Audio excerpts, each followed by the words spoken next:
नमस्कार। बोधि वार्ता सत्संग में आप सभी का स्वागत है। सत्संग सभी लोगों के लिए अवसर है मिलने का और आध्यात्मिक विषयों पे बातचीत करने का, नए साधु को मार्गदर्शन देने का यहाँ प्रयास किया जाता है और ज्ञान मार्ग में आने के इच्छुक लोगों को बहुत सारी सेवाएं सुविधाएं प्रदान की जाती हैं। कार्यक्रम से संबंधित कार्य भी हम इस सत्संग में करते हैं और आप लोगों के प्रश्नों का उत्तर देने का प्रयास होता है, शंकाओं का समाधान करने का मैं प्रयास करता हूँ। तो सभी लोगों के प्रश्न आमंत्रित हैं। रानी का प्रश्न आया है कि चित्त, बुद्धि और स्मृति पर एक बार कृपया प्रकाश डालें। जैसा कि परिभाषित है हमारे कार्यक्रम में, चित्त वो है जिसका अनुभव होता है और उसकी परिकल्पना इस प्रकार से की गई है कि वो एक स्मृति में परती रचना है, परतों में बनी हुई एक रचना है जो स्मृति में स्थित है। और स्मृति क्या है? अब तो स्मृति अर्ध स्थायी नाद है जो थोड़ी देर के लिए स्थायी प्रतीत होता है, उसको स्मृति कह देते हैं। और ये नाद क्या है फिर?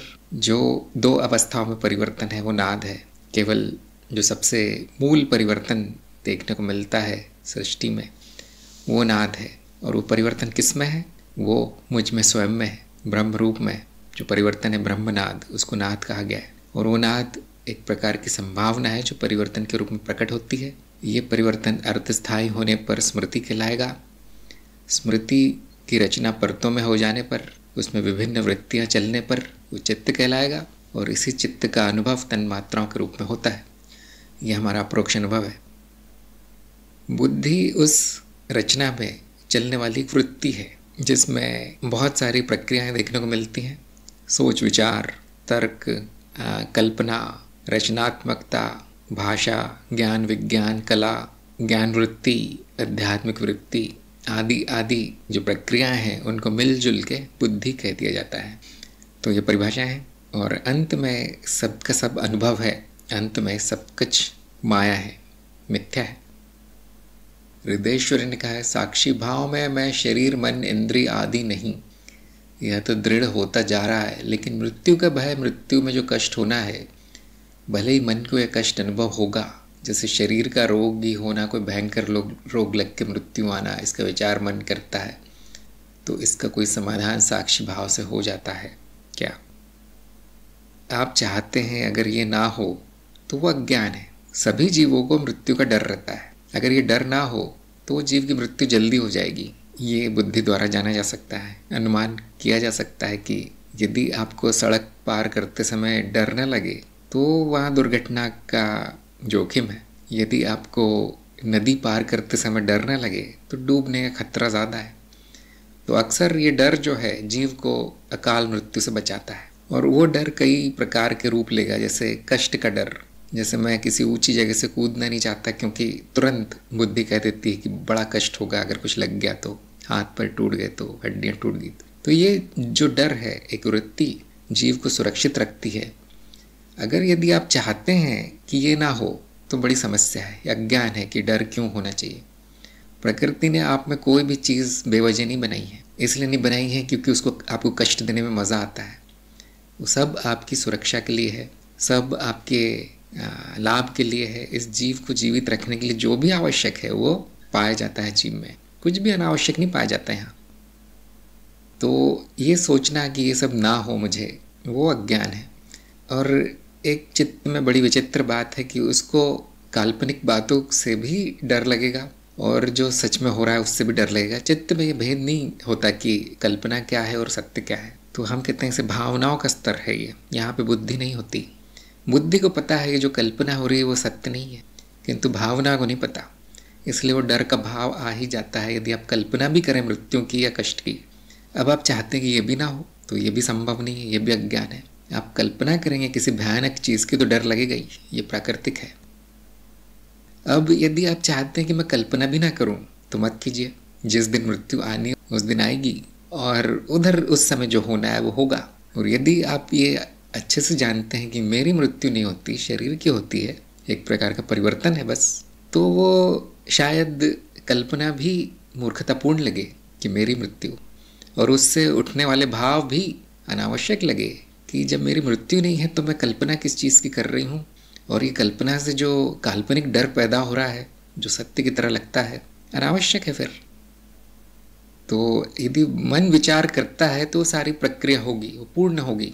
जैसे सुंदर वृत्तियाँ बनाई गई हैं, पूर्ण वृत्तियाँ, वो चलेंगी। अब उनको देखते रहना है कि ये भी हो रहा है। और यदि मन में ये इच्छा है कि ये सब ना हो, तो दृढ़ निश्चय कीजिए कि विचार आते ही आपको उसकी व्यर्थता पता चल जाए कि व्यर्थ है कल्पना, जो है नहीं उसकी कल्पना करके कोई लाभ नहीं है, इस जीव को कुछ फायदा नहीं हो रहा है, समय नष्ट हो रहा है। इस प्रकार बुद्धि से ज़्यादा इस पर नियंत्रण किया जा सकता है, ना कि साक्षी भाव से। साक्षी भाव जो भी मन में चल रहा है अच्छा बुरा, उसका साक्षी हो जाने को कहते हैं। और जब साक्षी होने के बाद बुद्धि चलती है कि ये सब जो दिख पड़ रहा है व्यर्थ है, तो अपने आप ही बंद होगा। लेकिन अगर वो चलता भी रहे तो साक्षी भाव में चलता रहे, कोई बुराई नहीं है उसमें। जैसी मशीन बनी है वैसी चल रही है, उसी को साक्षी भाव से देखते रहना है। जो ये कहता है कि ये ना हो कुछ और हो, वो मन है और वो अपने अज्ञान के कारण कह रहा है। और जो ये कहता है कि ये सब होता रहे, मुझे फर्क ना पड़े, वो भी मन है, वो भी अज्ञान है। कि क्या करूं कि ज्ञान का उपयोग हो जाए जीवन में, मेरे मनोविकार दूर होने में, ये भी अज्ञान है। जो मनोविकार है, जो उल्टे सीधे विचार हैं, वो ज्ञान से नहीं जाएंगे, बुद्धि से जाएंगे। जो आत्मज्ञान है उससे केवल साक्षी भाव आएगा। साक्षी भाव केवल आपको सचेत करवाएगा कि ये विचार चल रहे हैं। अब आपकी बुद्धि निर्णय लेगी कि इस विचारों में क्या करना है। साक्षी नहीं निर्णय लेता, यहाँ तक कि साक्षी भाव भी कुछ कर्म नहीं करता, किसी कर्म में नहीं परिवर्तित होता साक्षी भाव कि अरे साक्षी भाव आ गया, अब ये नहीं वो होना चाहिए, ऐसा कुछ नहीं। जो हो रहा है उसके साक्षी हो जाएंगे, यही साक्षी भाव है। बुद्धि का कर्म है, बुद्धि का कार्य है कि जो भी अनावश्यक हो रहा है उसके पीछे ना जाए। इसको ये नहीं कह सकते कि मैं ऐसा करूं, या क्योंकि करता है नहीं, करता होता तो मैं आपको करने को कहता। फिर भी अज्ञान की भाषा में इतना ही करने को कहा जाएगा कि बुद्धि का प्रयोग आवश्यक है। अब जो काल्पनिक है, जो इस तरह की भावनाएं पैदा कर रहा है, जो अनिश्चित है, अनिच्छिक है, तो उसे ना करना ही बुद्धिमानी है। यदि मृत्यु होनी है तो कल भी हो सकती है, यदि वो कष्ट में होनी है तो कष्ट में होगी, यदि वो नींद में होनी है तो नींद में होगी। इन किसी भी घटनाओं में कोई बुराई नहीं है। हाँ, अगर ये बुद्धि को पसंद नहीं है तो इतना कर सकते हैं कि ऐसी स्थिति ना आने दे जानबूझकर जिसमें कि कष्ट हो, दुख हो, बस इतना किया जा सकता है। बाकी जो हो रहा है बिल्कुल ठीक हो रहा है। वेदांश ने कहा है यदि किसी साधक की मृत्यु चेतना के प्रकाश में होती है तो क्या इस जीवन काल में जो भी ज्ञान अर्जन किया गया वो अगले जन्म में स्मृति में पूरा पूरा छपा रहेगा या नष्ट हो जाएगा? 100% कहना तो संभव नहीं है। जब यह होगा तो आप स्वयं जान जाएंगे, लेकिन अनुमान लगा सकते हैं कि काफ़ी स्मृति रह जाएगी, क्योंकि चेतना का कार्य क्या है कि स्मृति पुल बनाना। जैसे आप जागृति से स्वप्न में यदि संपूर्ण चेतना में जाते हैं तो जागृति में जो स्मृति है वो वहाँ याद की जा सकती है स्वप्न में, कि मैं ये हूँ, यहाँ रहता हूँ, शहर में ये काम करता हूँ, मेरा नाम ये है, आदि आदि, जो कि सामान्य स्वप्न में चली जाती है वो स्मृति। उसको याद नहीं किया जा सकता जागृति की स्मृति को, क्योंकि पुल नहीं बना है। हम कहते हैं एक संपर्क नहीं बना है दोनों स्मृतियों में। परंतु यही चेतना में किया जाए, चेतना बनाई रखी जाए। जब अवस्था बदलती है जागृति से स्वप्न की तरफ और आपकी चेतना है तो ये स्मृति पुल अपने आप बन जाता है। इस प्रयोग से आप जान सकते हैं कि हाँ, चेतना का कार्य स्मृति पुल बनाना है, या उसका परिणाम है ये प्रभाव है उस चेतना होने का कि स्मृति पुल बन ही जाता है अपने आप।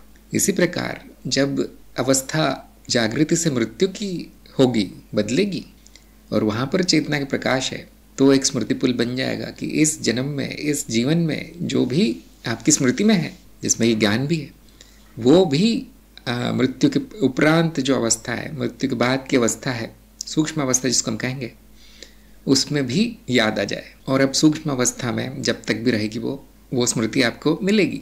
अब अगले जन्म में क्या होगा? अगला जन्म अर्थात कारण अवस्था में जाकर वापस स्थूल रूप में प्रकट होना, यहाँ पर बताना बहुत कठिन है।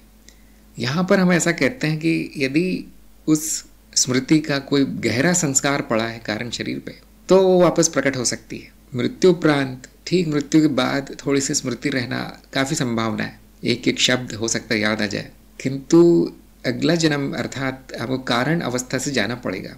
यहाँ पे सूक्ष्म भी छूट जाता है और कारण रह जाता है, और उस कारण शरीर में, कारण स्मृति में केवल संस्कार रहते हैं जो नए जीव को मिलते हैं। सारी की सारी जानकारी शायद ही पहुँचे अगले जन्म में, किंतु संस्कार मिल जाएंगे। यदि वो इतना गहरा है संस्कार, तो अगले जन्म में भी वो प्रकट होगा।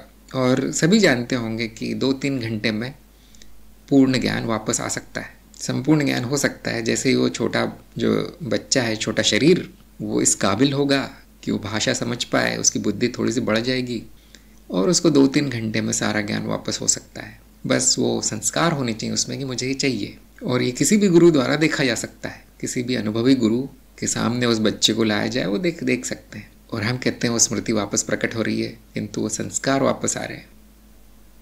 यदि उस जीव ने इतनी प्रगति कर ली है कि ऐसा संभव हो जाए कि जाति स्मृति तक उसके साथ जाए, जिसको हम कहते हैं जाति स्मृति, कि पूर्व जन्मों में क्या हुआ था, तो हो सकता है कि कुछ यादें रह जाए कि मैंने ये ज्ञान लिया था, वो ज्ञान लिया था, ये गुरु थे, वो गुरु थे। लेकिन फिर भी संपूर्ण नहीं होगा, क्योंकि मनुष्य रूप लेना बहुत सीमित हो जाना है। हाँ, यदि कोई इतना ऊपर पहुंच जाता है कि इतनी प्रगति कर लेता है कि चेतना में जन्म भी ले सकता है, संपूर्ण चेतना में जन्म भी ले सकता है अपनी इच्छा से, जैसे इच्छा मृत्यु होती है वैसे इच्छा जन्म भी होता है, तब वो संपूर्ण ज्ञान के साथ यहाँ आएगा। लेकिन यदि कोई इतना प्रगति कर गया है तो वो गर्भ रीति से जन्म नहीं लेगा। अब ये क्या होता है, ये कौन सी रीति होती है, बहुत से लोग पूछेंगे। तो ये अब तंत्र का विषय है कि किसी भी लोक में प्रकट होने के लिए, किसी भी लोक का अनुभव करने के लिए 3 विधियां हैं, 3 रीतियां हैं जिससे जन्म लिया जा सकता है। तो जो गर्भ विधि है उसमें स्मृति का लोप हो जाता है, इसलिए कोई भी इतना अधिक विकसित जीव इस विधि से जन्म नहीं लेगा। यदि जन्म लेगा तो कुछ न कुछ स्मृति से उसको हाथ धोना पड़ेगा। अब ये बड़ा उन्नत विषय है, क्योंकि यदि इतना विकसित जीव है तो उसका संपर्क गुरु क्षेत्र से, उनके गुरुओं से, अन्य जीवों से बना रहेगा, और वो उसको याद दिला सकते हैं वहीं बैठे बैठे कि आपका जन्म हुआ है, लेकिन आप ये थे, याद करो थोड़ा, और थोड़ी सी प्रेरणा से वो याद आ सकता है। लेकिन जो आम साधक है उसको ये सुविधा उपलब्ध नहीं है। वो जो आम व्यक्ति है वो तो कुछ नहीं है, उसका तो कुछ भी नहीं होगा। लेकिन जिसने थोड़ी बहुत भी साधना की है, संकल्प शक्ति का प्रयोग किया है, उसको यही ज्ञान दोबारा मिल जाएगा नए जैसा। पुराने से आसक्ति रखना ठीक नहीं है, खासतौर से इस अवस्था में जब आप मनुष्य रूप में है, विकास नहीं हुआ है किसी मनुष्य के ऊपर की योनियों में, तो ये उम्मीद रखना कि ऐसा होगा ठीक नहीं है। इतना हो सकता है कि आप अगर अच्छा संकल्प कर ले मजबूत कि कोई भी जन्म हो मेरा यही मार्ग रहे, मुझे यही ज्ञान हो, तो वो हो सकता है, वो संभव है अभी आपके लिए।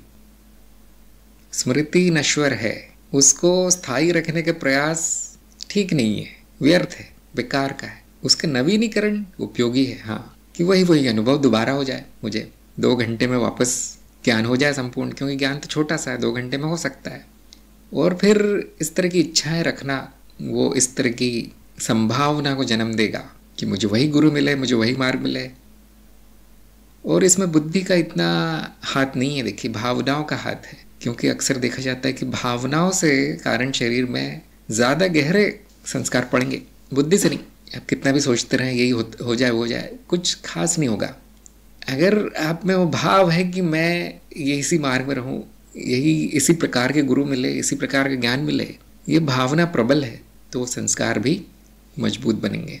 और जो सबसे प्रमुख भावना है आप जानते हैं, वो प्रेम भाव है।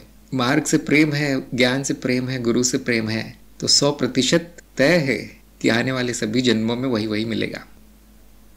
बुद्धि का यहाँ पे इतना ही कार्य है संकल्प धारण करने का कि ऐसा ही हो।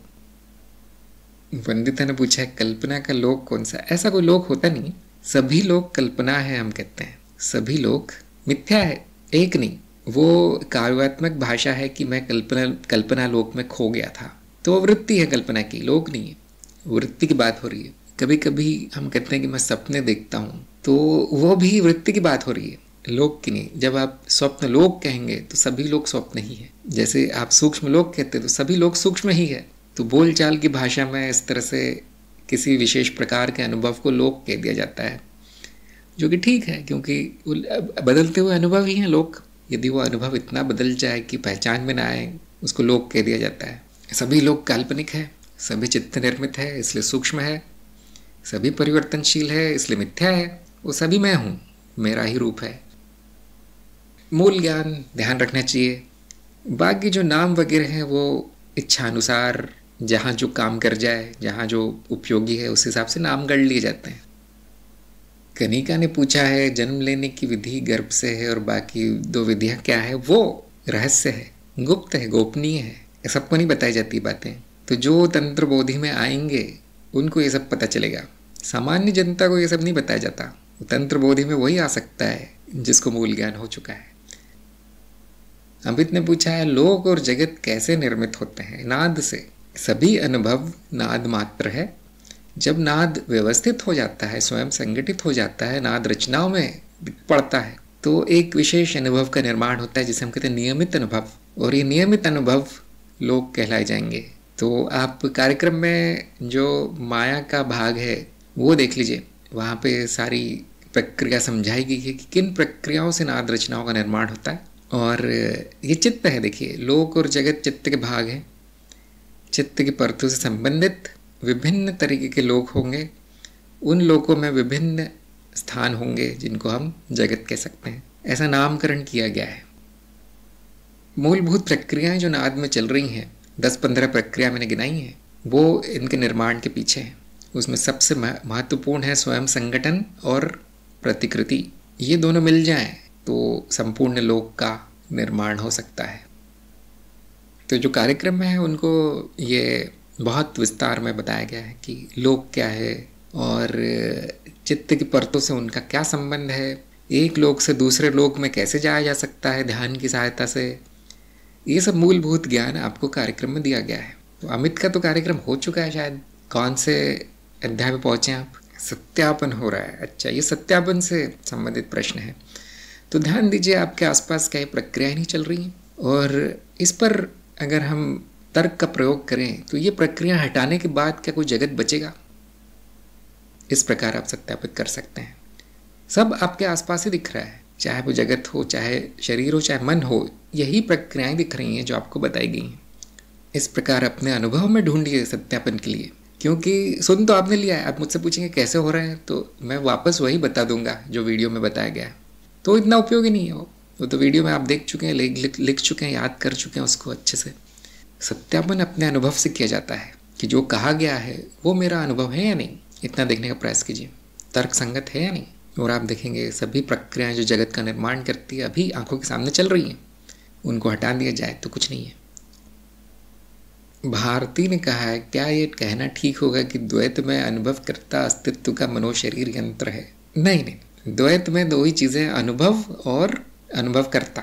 अब अनुभवकर्ता वो है जो प्रकट नहीं है, तो वो यंत्र कैसे हो सकता है? और अनुभव वो है जो प्रकट है, जो परिवर्तनशील रूप है अस्तित्व का, वो अनुभव है। उसको हम शरीर कह सकते हैं कि अनुभव जो है वो अस्तित्व का शरीर है, संपूर्ण अनुभव जो अनंत है, और उसको यंत्र कहा जा सकता है। लेकिन वहाँ यंत्र कहना भी ठीक नहीं है, क्योंकि यंत्र वो होता है जिसका कुछ उपयोग हो, जो किसी कारण से बनाया गया हो, जो कोई कार्य करता हो। लेकिन अनुभव केवल है, उसका न उपयोग है, न कारण है, न उसका कुछ कार्य है, न कोई उद्देश्य है, केवल है, अस्तित्व होना मात्र है। और चित्त द्वारा 2 रूपों में देखा जाता है, अनुभव, अनुभवकर्ता, और दोनों का न कारण है, न उपयोग है, न उद्देश्य है, न लक्ष्य है, क्योंकि वो केवल है। जब हम माया में काफ़ी नीचे उतर आते हैं रोज के जीवन में, तब ये यंत्र की कल्पना काम आती है कि ये मनोशरीर यंत्र कुछ कर रहा है, करता हुआ दिखता है, प्रतीत होता है, और यही प्रतीत होता है कि ये उत्तर जीविता में लगा है। यहाँ पर उसको उद्देश्य दे दिए जाते हैं कि इसका उद्देश्य ये है, उसका उद्देश्य ये है, विकास करना, ज्ञान लेना, सुख, इच्छाओं की पूर्ति, कर्म आदि आदि, तब वो उसको यंत्र कहा जाएगा। अस्तित्व का रूप, वो रूप जो प्रकट है अनुभव रूप में, उसको यंत्र कहना ठीक नहीं है, उसको यहाँ तक कि शरीर कहना भी ठीक नहीं है। कुछ लोग कहते हैं कि ब्रह्म का शरीर माया है। अब वो बहुत बड़ी कविता है जो कि किसी को समझ में नहीं आएगी। अर्जुन ने कहा है ज्ञान मार्ग आखिरी है तो तंत्र बोधि की साधक को क्यों ज़रूरत पड़ती है? बिल्कुल ज़रूरत नहीं है, वैकल्पिक है। जिनको शौक है, जिनको रुचि है, जिनको उसमें आनंद आता है, वो सीख सकते हैं घर बैठे। जैसे गाना बजाना है, सिनेमा है, किताबें पढ़ना है, उसे ज्ञान मार्ग से कोई संबंध नहीं है, मज़े के लिए है। वैसे ही तंत्र बोधि है, आपको कोई ज्ञान नहीं होगा तंत्र बोधि में, न कोई सिद्धियाँ मिलेंगी, न कोई शक्ति मिलेगी, न आपकी प्रगति होगी, कुछ नहीं होगा। ज्ञान मार्ग अंतिम है।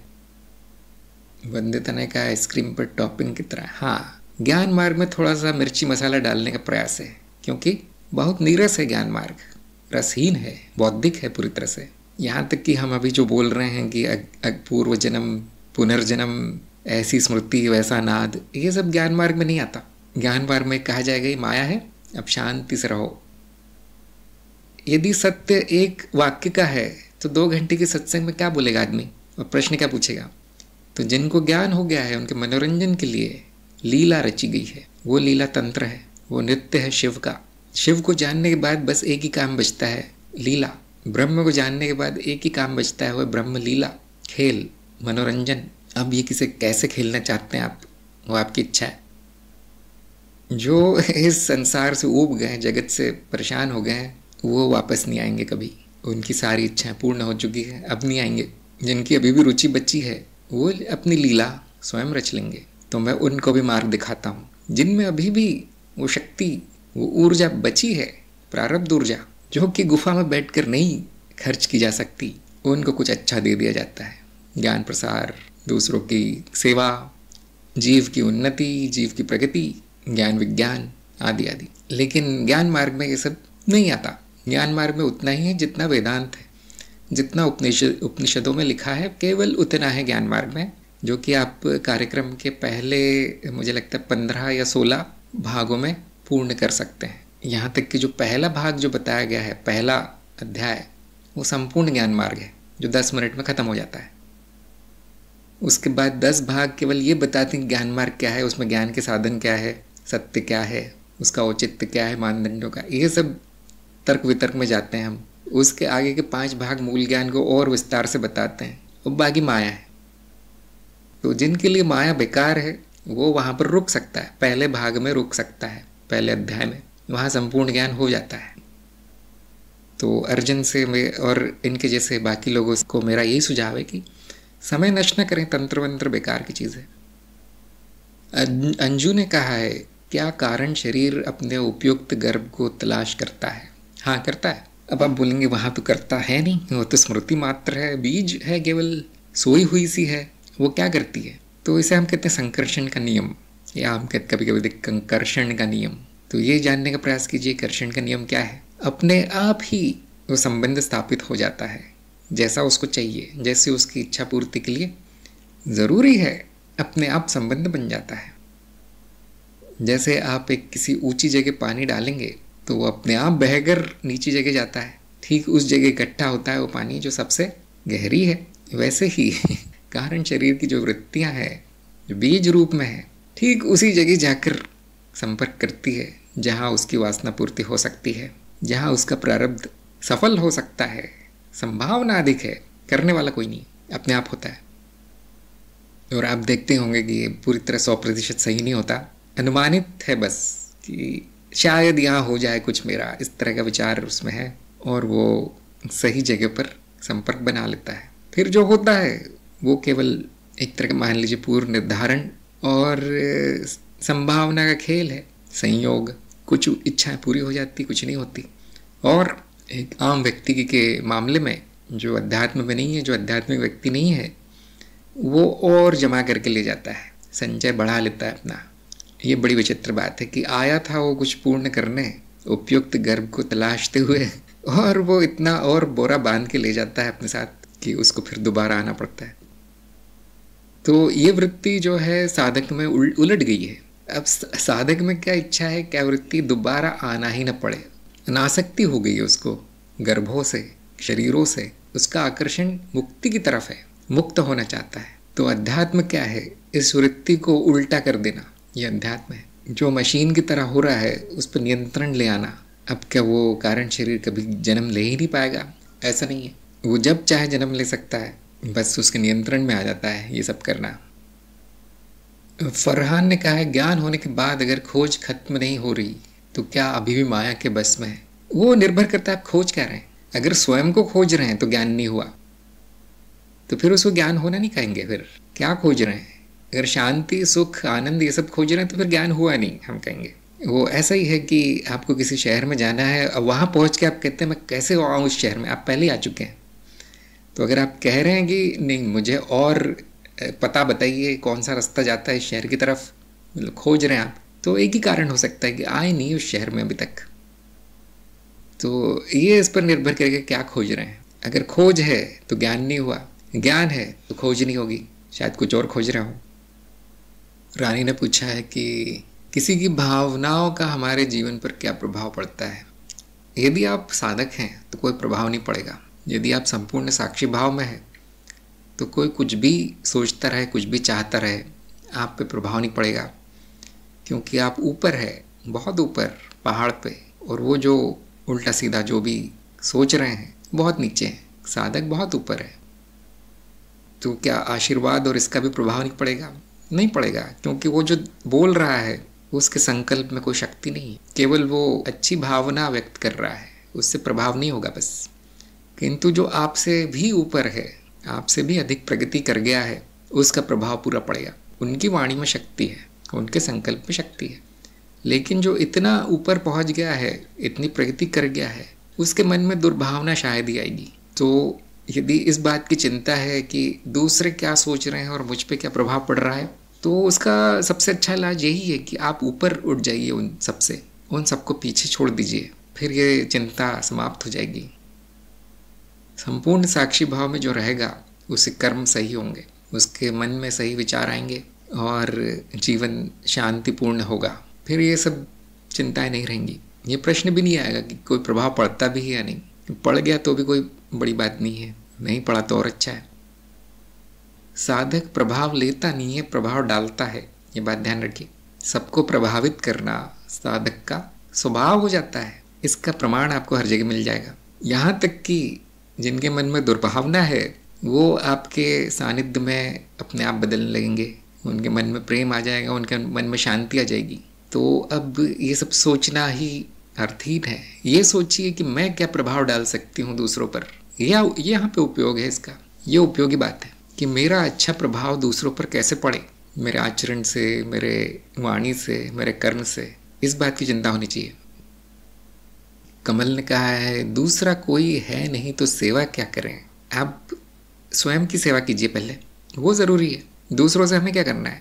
आपने अभी अभी मार्ग पकड़ा है, अब कुछ जन्म तक इस पर चलते रहिए। जब आप मार्ग पर पक्के हो जाएंगे उसके बाद आपके गुरु जो बोलेंगे वो करना है। अभी से सेवा की क्या चिंता है? स्वयं की सेवा सबसे बड़ी सेवा है। लक्ष्मी ने कहा माँ पिताजी के आशीर्वाद का अच्छा लग सकता है सुनने में, अगर वो अध्यात्म में नहीं है और उनकी प्रगति इतनी नहीं हुई है कि उनके वचनों में कोई शक्ति हो, तो कोई प्रभाव नहीं पड़ता माँ बाप के आशीर्वाद का भी। बस सुनने में अच्छा लगता है कि कोई मेरा भला चाहता है।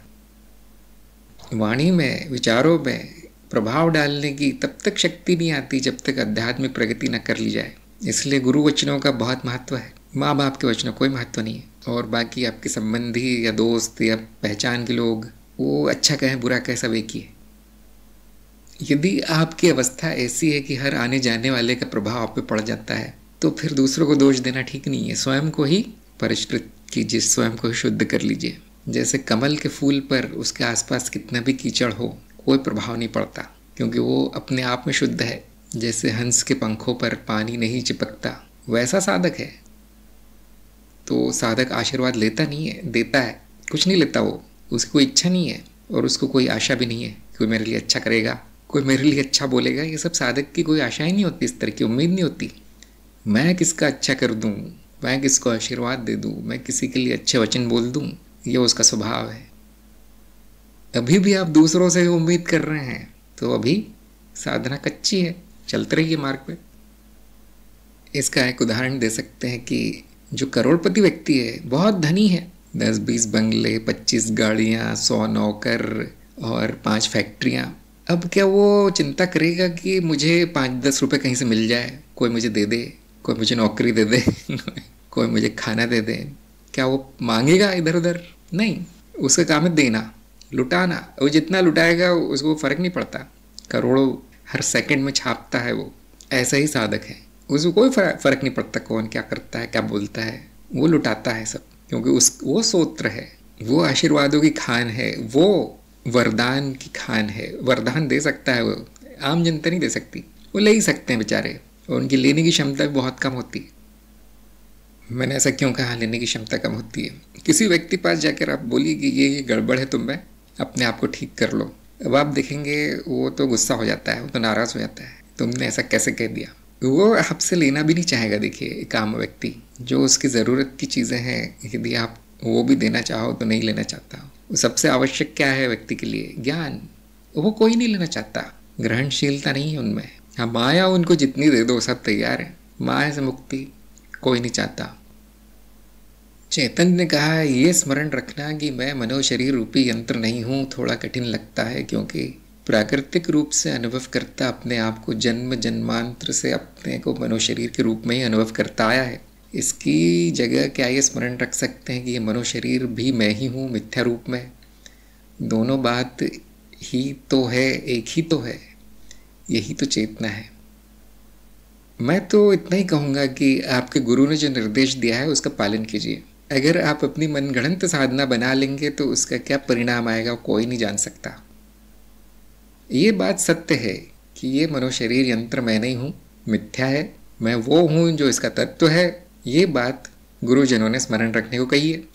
अब पता नहीं योग्यता ना होने के कारण या आलस आने के कारण, ये सही मार्ग सही गुरु ना होने के कारण सभी लोग अपनी अपनी इच्छा से अपनी अपनी साधना गढ़ लेते हैं, तो उसका कोई लाभ नहीं है। या तो आप साधना ही मत कीजिए, तो ज़रूरी तो है नहीं, किसी आध्यात्मिक मार्ग पे चलना ज़रूरी तो नहीं है, उसके बिना भी जीवन अच्छा ही चल रहा है, खाना पीना सोना इतना ही होता है जीवन।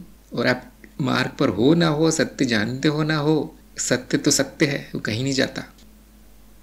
इस संपूर्ण सृष्टि में अनंत जीव है, उसमें से एक आध को ज्ञान नहीं हुआ तो कोई फर्क नहीं पड़ता उसको, धूल का कण है जीव, तो साधना करे ना करे कोई बात नहीं। लेकिन दोषपूर्ण साधना करता है कि ये नहीं जम रहा मुझसे, क्या ये कर लूँ, तो फिर ठीक नहीं है। या तो उस मार्ग में चलना ही नहीं है, उस गुरु की बात बिल्कुल नहीं मानना है, उस गुरु ही नहीं मानना है कि ये क्या बोलता है वो उल्टा सीधा, मैं तो ये जानता हूँ, कुछ और जानता हूँ, तो फिर वो उसको साधना नहीं कहेंगे, उसको मनमानी कहेंगे। जो बताई गई है वो साधना ना करे कोई, तो उसको शिष्य स्वीकारना भी कठिन है, उसको मार्गदर्शन करना भी कठिन है। यदि दोनों बातें एक ही होती तो साक्षी भाव की साधना ऐसे क्यों बताई जाती?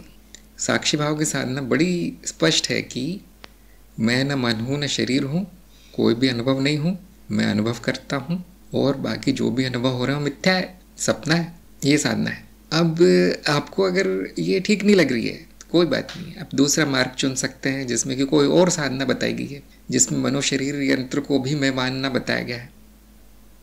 तो ध्यान दीजिए, ये मनोशरीर यंत्र आप ही हैं, लेकिन फिर सभी मनोशरीर यंत्र आप हैं, सभी जीव आप ही हैं, और दैत्य दानव राक्षस भी आप ही हैं, अपराधी आतंकवादी भी आप ही हैं, नहीं?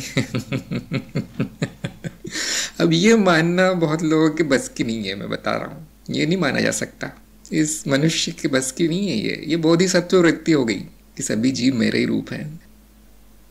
अद्वैत क्या कहता है कि सब कुछ मैं ही हूँ। फिर आप क्या चाहते हैं कि इस मन शरीर को मान लूँ मैं हूँ, क्योंकि इसमें ज़्यादा सुविधा है, गुरु की बात को तोड़ मरोड़ के साधना करने में ज़्यादा सुविधा है, तो ये साधना दोषपूर्ण हो गई। अब इसका क्या परिणाम आएगा ये कोई नहीं जानता। तो सभी से मेरा एक ही अनुरोध है, या तो मार्ग पर आए ही नहीं, या तो पूरी श्रद्धा पूरी निष्ठा से अनुशासित रूप से मार्ग पर चलिए, मार्गदर्शन लीजिए। जिसने स्वयं की साधना बना ली वो स्वयं गुरु है, फिर उसको क्या करना है दूसरे गुरु की बात सुन के। हाँ, कभी कभी देखिए कड़वा बोलना ही पड़ता है। इस मामले में बहुत सख्त हूँ कि सुनना है तो पूरी सुनो, नहीं तो बिल्कुल मत सुनो, नहीं तो प्रगति नहीं होती साधक की। मैंने देखा है, नहीं गुरु जी आपने ये सब कहा है, ठीक कहा है, लेकिन मैं वो करूँगा। अच्छा तो वही करो, यही मेरा उत्तर होता है हमेशा। अब उसमें कुछ हो गया तो मुझे मत पूछना। रानी ने पूछा है जैसे 3 दिवसीय प्रोग्राम ज्ञान मार्ग के लिए, वैसे कोई तंत्र बोधि के लिए है क्या? ये तो मेरा सपना है कि 3 दिन में सब तांत्रिक बन सकते। काश 3 घंटे में मैं सबको सिद्धियां प्रदान कर सकता तो अभी कर देता, मैं तो 3 मिनट में कर देता। लेकिन ज्ञान हो सकता है 3 घंटे में, हाँ, तंत्र नहीं हो सकता। मान लीजिए 3-4 जन्म तो उसका क ख ग 1 2 3 4 इतना सीखने में ही लग जाएंगे, कुछ नहीं हो सकता तंत्र का, क्योंकि माया का खेल है वो। सत्य तो यहाँ सामने आपकी आंखों के सामने वही दिखाया जा रहा है कि आंखें खोलो, जो दिखेगा वो सत्य है, इसमें ज़्यादा समय नहीं लगता। तंत्र में आप क्या करना चाहते हैं जो असंभव है वो करना चाहते हैं, तो अब 3 घंटे में नहीं हो सकता। मैंने ये देखा है, बहुत से लोग ऐसे कोर्स चला रहे हैं, पता नहीं क्या क्या खोल रखा है लोगों ने, इतने हज़ार दे दो ये विधि सीख लो, लेकिन उससे भी कुछ नहीं होता। क्या करने से होता है? क्या करने से मुझे तंत्र मार्ग में सफलता मिलेगी? तो 2 उत्तर हैं इसके। एक तो आप अध्यात्म के मार्ग पर है तो आपकी प्राकृतिक प्रगति होगी और आप में वो सारी सिद्धियां प्रकट होगी, ये बात तयशुदा है, 100% गारंटी है, नहीं तो पैसे वापस। आध्यात्मिक प्रगति से आपको वो सब मिलेगा जो तंत्र मार्ग में मिलता है। और दूसरा उपाय है कि तंत्र बोधि कार्यक्रम कर लेना, जल्दी मिल जाएगा। लक्ष्मी ने कहा है जो तंत्र करते हैं उनके भी कर्म बंधन होते हैं क्या? उनके तो सबसे ज़्यादा होते हैं। जो आप प्रकृति ने जो कार्य दे रखे हैं वो करते हैं तो बहुत ज़्यादा नहीं होंगे देखिए, लेकिन जैसे ही नियमों के विरुद्ध जाते हैं, कुछ तोड़ फोड़ करते हैं माया में, फेर बदल करने का प्रयास करते हैं, अब बड़े कर्म बड़े फल आएंगे, छोटे नहीं। क्या कारण है कि ये बहुत पहुँचे हुए लोगों को ही सिद्धियाँ मिलती, छोटे मोटों को नहीं मिलती, या इतना गुप्त रखा जाता है कि किसी को बताया नहीं जाता? क्योंकि बहुत खतरनाक है। आप एक छोटा सा भी प्रयोग कर लेंगे तंत्र का तो उससे क्या फल आएंगे कोई नहीं जानता। हाँ, वेदांश ने कहा है कि सिद्धियों को बेचने वाले आए। हाँ अब जिनको पैसे चाहिए सिद्धियों के बदले में, उसके पास कौन सी सिद्धि होगी? जब सिद्धियां होते हुए भी उसको पैसे मांगने पड़ रहे हैं, वो भी छल कपट से, तो फिर कौन सी सिद्धि है उसके पास? तो मांगा भी तो क्या उसने पैसे, मतलब बेचारे के पास खाने पीने का भी सामान नहीं है, वो कौन सा तांत्रिक है? उससे तो अच्छा जो मेहनत मजदूरी करते हैं वो है, कम से कम अपनी कमा के खा तो रहे हैं रोटी, परिवार का पालन पोषण तो कर रहे हैं। यदि सिद्धियों से रोटी भी नहीं मिलती तो फिर क्या? फिर कौन सी सिद्धि है? काल्पनिक सिद्धि। और अधिकतर लोग यही सिखा रहे हैं कि मैंने ये बात यहाँ पढ़ी है, इसको बता देता हूँ, इतने पैसे दे रहा। जो तंत्र है इस दुनिया में काल्पनिक है, पैसे खेले देखिए, और पैसे ने अध्यात्म को भी भ्रष्ट कर रखा। तंत्र तो बहुत छोटी चीज़ है।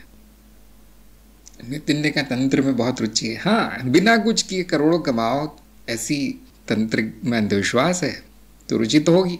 इसीलिए रुचि है कि बिना कुछ की कुछ मिल जाए, ये लोगों में लालच है। लेकिन मैं आपको बताता हूँ ठीक उल्टा है। यहाँ पे आपके कई जन्म बीत जाएंगे, एक कानी कोड़ी भी नहीं मिलेगी तंत्र में। हाँ देखिए, जो असली अध्यात्म है वो हवा की तरह है, मुक्त, जिसे चाहिए ले लो। जो झूठ है वो करोड़ों में बिकता है। संदीप ने कहा है मैंने सत्य पर मूल प्रश्न जैसे क्या, कहाँ, कब, क्यों, कैसे लगा कर देखा तो सत्य क्या है का उत्तर तो मिल गया, पर शेष का उत्तर स्पष्ट नहीं मिल पा रहा। सत्य के संदर्भ में इन प्रश्नों को सही से कैसे पूछा जाए? हाँ, आप गलत जगह प्रश्न लगा रहे हैं। देखिए, सत्य अनुभवों का वर्गीकरण है, तो वो कहाँ है, क्यों है, ये सब क्यों पूछना है? सत्य एक तरह की धारणा है। अब धारणा का स्थान ढूंढ रहे हैं, कैसे ढूंढ रहे हैं, प्रक्रिया ढूंढ रहे हैं, मतलब गलत जगह प्रश्न लगा रहे हैं। मतलब सत्य क्या है ये भी नहीं पता चला अभी आपको। ये जो 7 प्रश्न है ये अनुभव पर लगाए जाते हैं, मानदंडों, वर्गीकरणों, धारणाओं, उन पर नहीं लगाए जाते, अप्रोक्ष अनुभव पर लगाए जाते हैं। तो सत्य की परिभाषा ऐसी है कि अनुभवों का वर्गीकरण जो तत्व तक पहुंचा दे, और उसका मानदंड रखा गया है परिवर्तनशीलता, वो तत्व तक पहुंचा देती है। अब इसके आगे कुछ नहीं सोचना है। लक्ष्मी ने कहा है साधक के कर्म बंधन होते हैं, रोज के कार्य के और कर्म मुक्त कैसे हो सके? देखिए, साधक ज्ञान होने के बाद साधक नहीं रहता, ब्रह्म स्वयं हो जाता है। अब उसका क्या कर्म, उसका क्या बंधन, उसकी क्या मुक्ति? तो हाँ, अज्ञानी के होते हैं, ऐसा कह सकते हैं। अज्ञानी के होते हैं जिसको ज्ञान हो गया, उसका न कर्म है, न फल है, न बंधन है, न मुक्ति है। जो भी दिखता है, खेल हो रहा है, वो मिथ्या है। साधक का कुछ नहीं होता। साधक का तो शरीर भी नहीं होता, इंद्रियां भी नहीं होती, मन भी नहीं होता। तो ये कैसे जाना जाए? ऐसा क्यों है? क्यों नहीं होता? न साधक का संचित होता है, न प्रारब्ध होता है, न पुनर्जन्म होता है, न कुछ और होता है। क्यों है ऐसा? उसके लिए स्वयं को जानना जरूरी है कि ये साधक जिसको मैं कहता है वो है क्या। ये जान जाइए, स्वयं को जान जाइए, फिर सारे प्रश्न समाप्त हो जाएंगे, उनके उत्तर आ जाएंगे। हाँ, जो आम जनता है, अज्ञानी है, बाकी जीव है, उनका सब होता है। पारुल ने कहा हमें तो देवलोक पहुंचा दो। मैं उससे भी अच्छा पहुंचा देता हूँ आपको, ब्रह्मलोक। आप स्वयं ही ब्रह्म है, लोग भी कहाँ जा रहे हैं? अब कौन से लोक में जाएंगे? संपूर्णता आप हैं।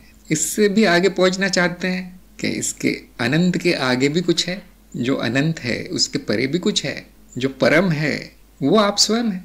अब छोटी मोटी इच्छाएं लेकर क्यों बैठे हैं? ये मैं तो है ही नहीं। जिसे आप पहुंचाना चाहते हैं किसी लोक में, वो तो मिथ्या है। उसे पहुंचा के क्या मिलेगा? और वो पहुंच भी गया तो घड़ी भर का खेल है। सपना सा है। जो स्वयं सच्चिदानंद है वो मैं हूं। अब कौन सी इच्छा बचती है? जो पहले से ही देव हैं, पहले से ही अन्य लोकों में है, वो भी मैं ही हूं। अब कौन कहाँ जाना चाहता है?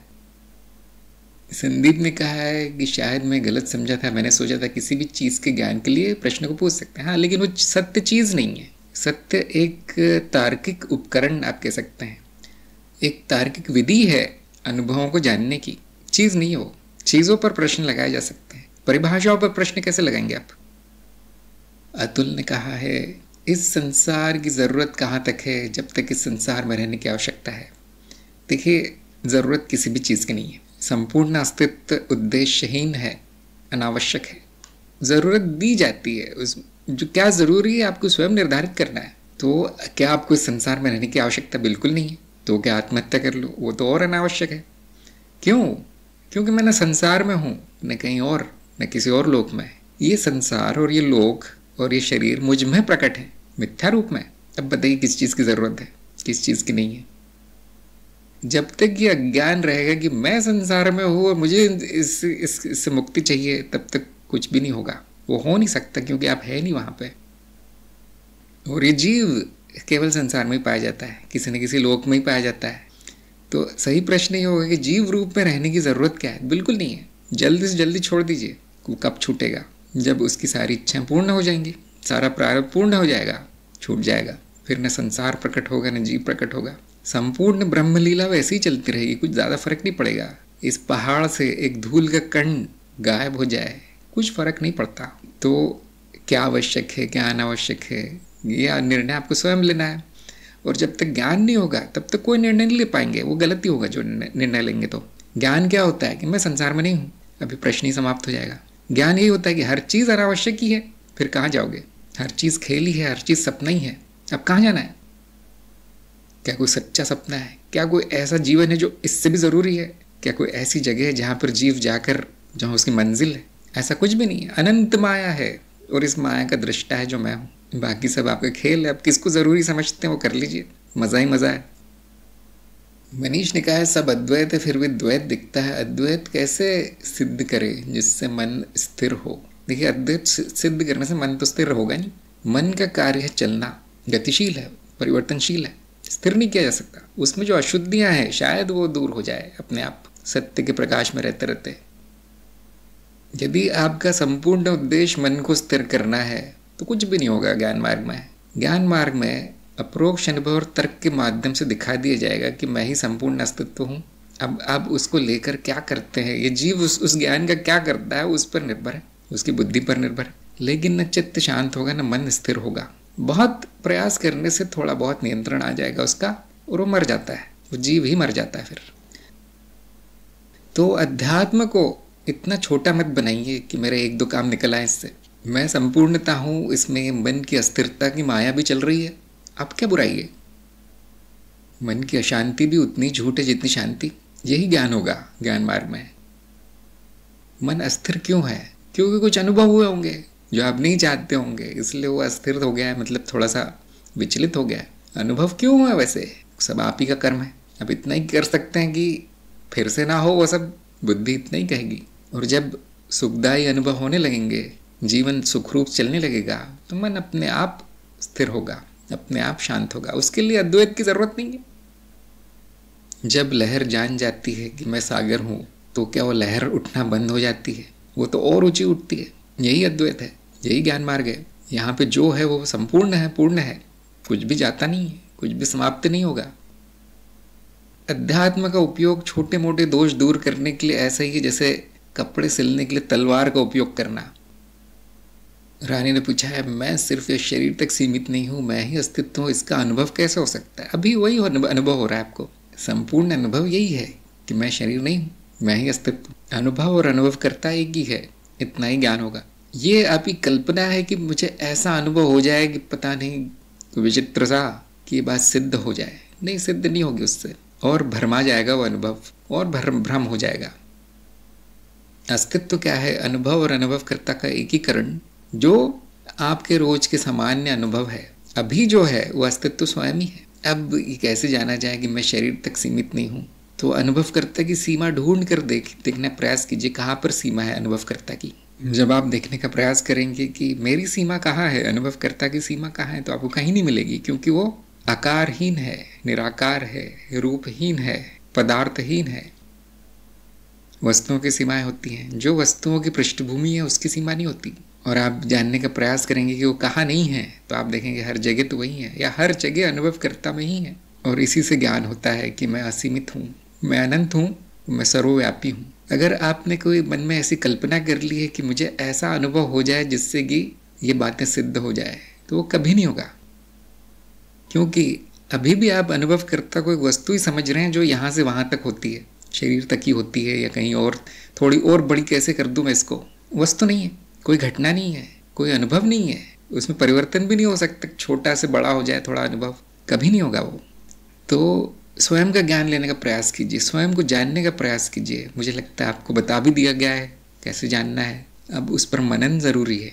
मैं ऐसा नहीं कहता कि आप कल्पना नहीं कर सकते, कर सकते हैं, लेकिन उसका सत्य जानना ज़रूरी है कि मैंने जो काल्पनिक विचार आया है मेरे मन में, क्या ऐसा भी हो सकता है? और आप देखेंगे नहीं, ज्ञान संपूर्ण पहले से है। चित्त में तरह तरह की कल्पनाएं उठती रहती हैं, या तो ज्ञान हुआ नहीं। आपके सामने दिखा दिया गया आंखों के सामने कि मैं कोई वस्तु नहीं हूँ, मेरी कोई सीमा नहीं है, मैं सर्वव्यापी हूँ, मैं अस्तित्व स्वयं हूँ। ये सब प्रमाण दिए गए हैं ज्ञान मार्ग में, इससे ज़्यादा नहीं मिलता। ये बात तय है, ये परम ज्ञान है, ये अंतिम है। अब वो मन कल्पना करता रहता है, नहीं इससे भी तो और हो सकता है, कोई और भी तो अनुभव हो सकता है, लेकिन ऐसा कभी नहीं होगा। कैसा भी अनुभव हो जाए, कितना भी विचित्र, वो ऐसे ही दिखाई देगा जैसा अभी है। मैं पर्दा रहूंगा, उस पर एक मिथ्या दृश्य रहेगा, हमेशा ऐसा ही होगा। और अब अनुभव में नहीं, अब बुद्धि में ढूंढना है उत्तर। अब आपकी बुद्धि क्या कहती है? सब हमेशा ऐसा ही तो होता है। मूल रूप से अस्तित्व में अनुभव और अनुभव करता ही तो है। अब दोनों में क्या संबंध है? क्या साथ साथ क्यों है? दूरी क्यों नहीं है दोनों में?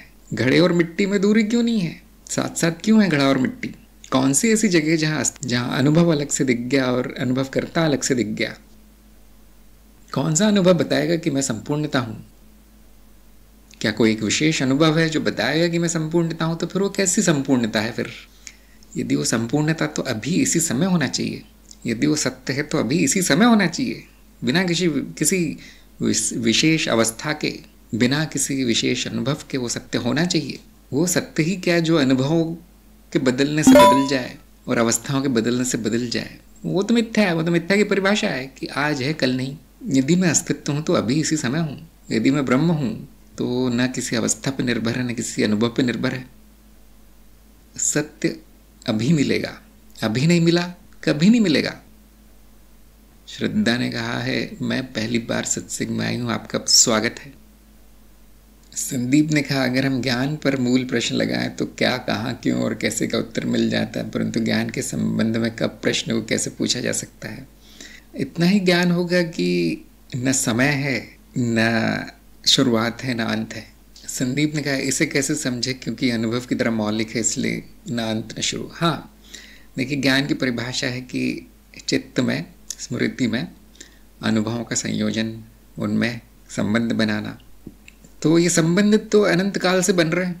हाँ, कोई कोई संबंध, संयोजन अतार्किक होता है, बुद्धि की कमी से अतार्किक संबंध बन जाते हैं। तो ये कब से चल रहा है? ये जो अतार्किक होता है उसे भी व्यक्ति ज्ञानी कहता है। तो ये अनंत काल से चल रहा है, अनंत काल तक चलेगा ये ज्ञान वृत्ति जिसे हम कहते हैं, अनंत काल तक। तो कब का प्रश्न नहीं आता। जब ये जो अतार्किक संबंध जिसे हम अज्ञान कहते हैं, जब वो बनना बंद हो जाए तो हम कहते हैं वो ज्ञान हो गया उसे। लेकिन ज्ञान होता नहीं। देखिए, ज्ञान वृत्ति बंद भी नहीं होती। जो मूल ज्ञान है वो इतना ही करेगा कि शुद्ध कर देगा इस ज्ञान वृत्ति को। अब वो अज्ञान जमा नहीं करेगी। क्या उसके बाद कोई ज्ञान ही नहीं होगा? नहीं, ज्ञान वृत्ति चलती रहेगी। देखिए, मूल ज्ञान एक ही बार होता है, किंतु ज्ञान केवल मूल ज्ञान नहीं, बहुत सारा ज्ञान है। सबको ज्ञान कह दिया गया है। मेरा तत्व जान लेना ये मूल ज्ञान है। इसका अंत हो सकता है कि हाँ मैं जान गया। इसकी शुरुआत आप कहाँ ढूंढेंगे, कैसे ढूंढेंगे? क्योंकि अंत तो अज्ञान का होता है, ज्ञान का नहीं। शुरुआत भी अज्ञान की होती है, ज्ञान की नहीं। तो इतना कह सकते हैं आप कि ज्ञान वृत्ति हमेशा से है सभी जीवों में, विश्व चित्त में हमेशा रहेगी। कभी कभी वो अज्ञान के रूप में प्रकट है, कभी कभी उसके अभाव में के रूप में प्रकट है, बस आता जाता भी रहता है। ये ज्ञान वृत्ति कहाँ चल रही है? चित्त में। हाँ, बिल्कुल सही उत्तर है। क्यों चल रही है? उत्तर जीविता के लिए आवश्यक है, बिल्कुल सही है। और कैसे? स्मृति की प्रक्रियाएं हैं संबंध बनाने वाली और आदि आदि। ज्ञान क्या है? चित्त में एक रचना है स्मृति में। ऐसे आपको सभी उत्तर आ सकते हैं। शिक्षा ने पूछा, सत्य केवल एक है, अनुभव करता है, या व्यक्तिगत और यूनिवर्सल है? सत्य भी होते हैं। हाँ, सत्य बहुत तरह के होते हैं और व्यक्ति अपनी बुद्धि, अपनी क्षमता के अनुसार या अपने आवश्यकता अनुसार अलग अलग तरह के सत्य प्रयोग करता है। तो हम उसे सत्य नहीं कहते, उसे विसत्य कहते हैं, जो व्यवहारिक जगत में उपयोग किया जाता है। और वो सबका अलग अलग होगा, अपनी अपनी आवश्यकता अनुसार, अपने अपने ज्ञान के बुद्धि के अनुसार लोगों ने अपना अपना सत्य बना रखा है। जो दर्शन शास्त्र में सत्य है वो एक जैसा होगा हर जगह, नहीं तो उसको सत्य ही नहीं कहते। अगर वो बदल गया तो सत्य नहीं है, ऐसा हम कहते हैं। नितिन ने पूछा, अगर समय नहीं तो हमें परिवर्तन का बोध कैसे हो? बहुत अच्छा प्रश्न है आपका। परिवर्तन का आभास दो स्मृतियों में तुलना करके होता है, जो कि समय में नहीं होती, वर्तमान में होती है। कोई चीज़ परिवर्तित हो गई कैसे पता चलता है, कैसे ज्ञान होगा?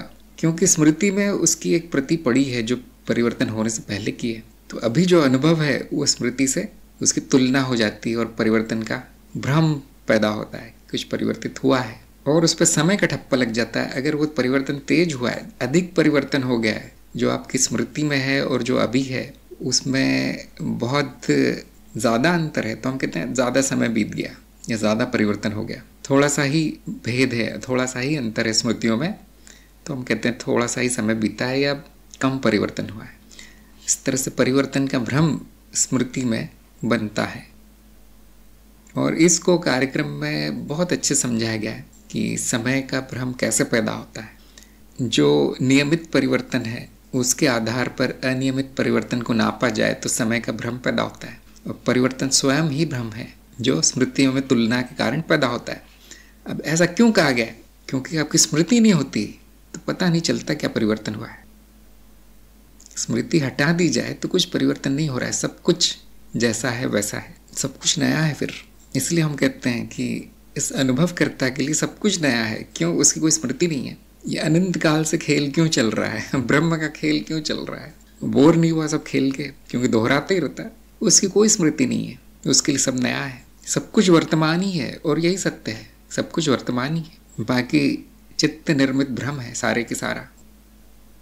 अब बहुत से लोग बहुत से प्रश्न करेंगे कि ये ऐसा क्यों है, स्मृति क्यों है और उसमें तुलनाएं क्यों होती हैं? संभावना है, देखिए ये सब होने की भी संभावना है, अनंत संभावना है। उसमें से ये संभावना भी प्रकट है कि स्मृति में नाद रचनाएं होंगी और उनके बीच में तुलना हो सकती है और वो परिवर्तन का एक दृश्य उभरेगा और समय में होता हुआ दिखेगा और ऐसे काल चक्र शुरू हो जाता है।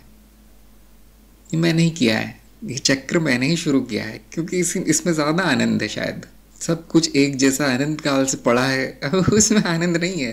अनंत नाद अनंत काल से पड़ा है एक जगह, उसमें क्या आनंद है? तो जब ब्रह्म स्वयं को सीमित कर लेता है जीव रूप में, तब ये काल चक्र शुरू होता है, खेल शुरू होता है और हम कहते हैं मैं काल के पंजे में आ गया हूँ। ध्यान दीजिए, मृत्यु का एक नाम काल भी है क्योंकि वो एक तरह का परिवर्तन है। जैसे ही आप काल में आ जाते हैं, प्रपंच शुरू हो जाता है, संसार शुरू हो जाता है, जबकि कुछ है नहीं ऐसा। शिक्षा ने कहा है तो हम दर्शन शास्त्रीय परिभाषा प्रयोग करना है सत्य के विषय में। व्यक्तिगत सत्य तो परिवर्तनशील है, इसलिए सत्य हो गया। तो देखिए, जो जहाँ पे जो उपयोगी लगे उसको मान लीजिए। आपको भूख लगी है तो खाना सत्य होना चाहिए, नहीं तो बड़ी मुश्किल हो जाएगी।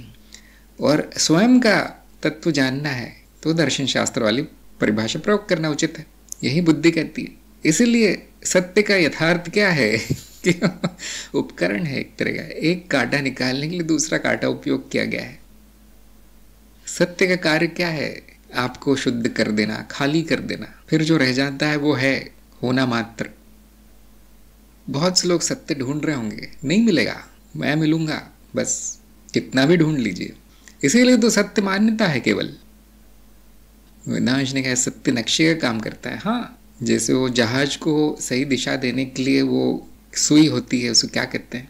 कंपास। हाँ, सत्य एक कंपास की तरह है जो आपको अपने घर तक ले आता है। मेरा घर मैं स्वयं हूँ, स्वयं को जान लेना ही घर आ जाना है।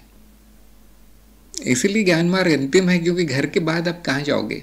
सारी यात्रा तो घर पहुंचने की है, वापस आने की यात्रा है, कहीं जाने की नहीं। ज्ञान मार्ग आपको कहीं नहीं ले जाता, वापस ले आता है जहाँ से आप चले थे, जहाँ से भटक गए थे। और इसमें तरह तरह की विधियाँ उपयोग की जाती है, तरह तरह के उपकरण उपयोग किए जाते हैं। बुद्धि, सत्य, ज्ञान, ऐसा वैसा, तर्क। अंत में आप कहाँ पहुँचेंगे ये सब करके? जहाँ मैं हूँ।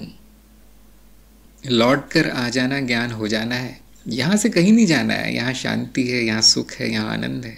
जैसे ही आप यहाँ से दूर जाते हो तो सब खेल शुरू हो जाता है। तो इस खेल का एक भाग अज्ञान भी है। अज्ञान होते ही दुख, पीड़ा और व्यर्थ का संघर्ष शुरू हो जाता है, बेकार का। और अब बहुत से लोग कहेंगे नहीं, ये तो इतनी देर हो गई चलते चलते, वापस कैसे आ जाऊँ, उसमें तो बहुत देर लगेगी। नहीं, वो तो पीछे मुड़ के देखेंगे तो आपका ही घर है। आप ये देखेंगे कि मैं कहीं गया ही नहीं था, यात्रा भी कल्पना में हुई थी। आँख खोल के देखिए, घर में ही है अभी भी, कोई कहीं नहीं गया। इसलिए हम कहते हैं ये जो आत्मज्ञान है, इस सृष्टि का सबसे बड़ा मजाक है। होता कुछ नहीं है, कहीं जाता कुछ नहीं है, कहीं आते भी नहीं है, कहीं पहुँचते भी नहीं है। और लोग कितना संघर्ष करते हैं इसके लिए। बेकार सी चीज़ है ये। आत्मज्ञान होने के बाद जिसे हंसी ना आए, उसको ज्ञान हुआ नहीं अच्छे से, पता नहीं चला उसको कि कौन सा बड़ा मजाक था। आप यदि कहीं जा रहे हैं, कुछ चाह रहे हैं, कुछ मिल रहा है, तो बहुत बड़ी समस्या है। अब वो घर से भटक जाने का सपना चलता रहेगा। स्वयं को देखिए आप कहाँ हैं, और आप पाएंगे वो कुछ भी नहीं हुआ। क्योंकि एक साधक बड़ी अशुद्धियाँ होती है उसमें, तो जान नहीं सकता है। मैं जो कह रहा हूँ वो शायद ही कोई समझ पाए, जिसको ज्ञान नहीं हुआ नहीं समझ पाएंगे। तो उसको तरह तरह के प्रलोभन देकर, तरह तरह के झूठ बोलकर, आदि आदि उसका ध्यान अपनी तरफ आकर्षित किया जाता है कि तुम कहाँ हो, देखो। नहीं, मुझे वहाँ जाना है, वहाँ जाना है, तंत्र मार्ग में जाना है। अच्छा, मैं ले चलता हूँ। गुरु हाथ पकड़ के ले चलता है, थोड़ी देर घुमाता है, और पता चलता है वापस पीछे के दरवाजे से घर में ही आ गया। ये सब आप कह सकते हैं कि नाटक है, सत्य का नाटक, ज्ञान का नाटक। ये नाटक इसलिए किया जाता है कि आप वो हो जाएं जो है। ये गुरु का प्रपंच आप लोगों की भलाई के लिए है। अगर एक बात नहीं मानते हैं और दूसरी बताई जाती है उनको, दूसरी नहीं मानते तीसरी बताई जाती है, और इसको हम कहते हैं गुरु कृपा। हिमांशु का एक प्रश्न आ गया है कि अन्य मार्गों पर आध्यात्मिक अनुभवों को साझा करने की मनाही होती है, ज्ञान मार्ग पर इस संबंध में क्या निर्देश है? ज़रूर साझा कीजिए और बाद में जोड़ दीजिए कि सब झूठ है, सब मिथ्या है, तो फिर कोई मनाही नहीं है। सत्य बोलने में क्या मनाही होगी? इस तरह से बोलेंगे कि मेरा ही अनुभव सत्य है, आपका नहीं, तो फिर गड़बड़ है। तो सभी लोगों का सत्संग में आने के लिए बहुत बहुत धन्यवाद, और हम मिलेंगे अगली बार। नमस्कार।